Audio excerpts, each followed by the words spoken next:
हमारा पेपर लूट करते हैं, करते लूट, बोलते झूठ।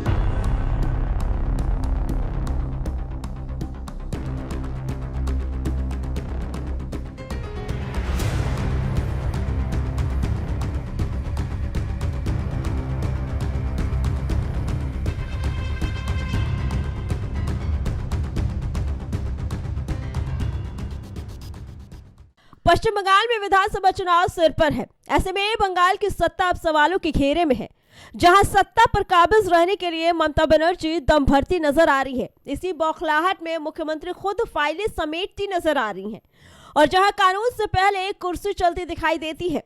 ईडी की छापेमारी ने ममता बनर्जी की सत्ता, सिस्टम और साख तीनों को हिला दिया। आईपैक और प्रतीक जैन के ठिकानों पर रेड और मुख्यमंत्री का खुद मौके पर पहुंच जाना, ये कोई सामान्य तस्वीर नहीं। ये बंगाल की सियासत की सबसे चौंकाने वाली कहानी है और वो कानून व्यवस्था और संवैधानिक मर्यादाओं पर बड़ा सवाल खड़ा करती है।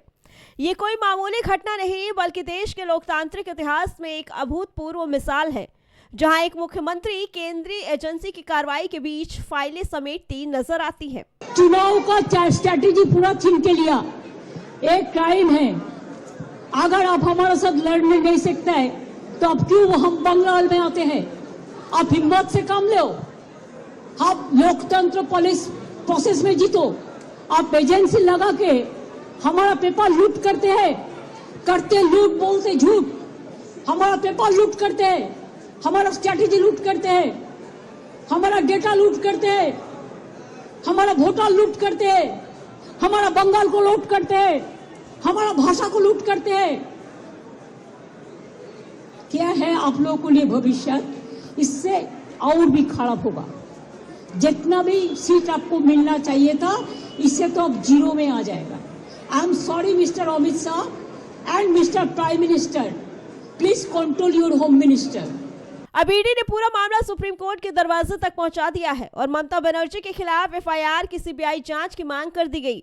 सुप्रीम कोर्ट में पेश किए गए खुलासों ने साफ कर दिया कि ये सिर्फ एजेंसी बनाम सरकार की लड़ाई नहीं, बल्कि कानून बनाम सत्ता का टकराव है। घबराहट में ममता बनर्जी की ओर से पहले ही ईडी की कार्रवाई को चुनौती देने वाली याचिका दाखिल कर दी गई। लेकिन सवाल ये है कि जब दाल में कुछ काला नहीं था तो फाइलें उठाने की जरूरत क्यों पड़ी? चर्चा के दौरान बार बार ये कहा गया कि पश्चिम बंगाल आज ऐसा राज्य बन चुका है जहां एनआईए की टीम पर हमला होता है, सीबीआई को सड़कों पर रोक दिया जाता है, ईडी को घेर लिया जाता है और केंद्रीय संस्थाओं को खुलेआम दुश्मन घोषित कर दिया जाता है। इंडियन आर्मी, बीएसएफ, चुनाव आयोग, ईडी, सीबीआई देश की शायद ही कोई ऐसी संस्था बची हो जिस पर ममता बनर्जी या उनकी पार्टी ने सवाल ना उठाया हो। आरोप है कि पुलिस और प्रशासन अब कानून के रक्षक नहीं, बल्कि टीएमसी के सिपाही बनकर काम करते हैं। टीएमसी के ही नेताओं और करीबी लोगों के कोच में दिए गए बयानों ने आईपैक, कोयला घोटाले और चुनावी फंडिंग की परतें खोल दी हैं, जिससे साफ संकेत मिलता है कि मामला ऊपर तक जा सकता है। सवाल ये भी उठाया गया कि अगर कोई आम नागरिक छापेमारी के दौरान फाइल लेकर भागता तो क्या वो अब तक जेल में नहीं होता?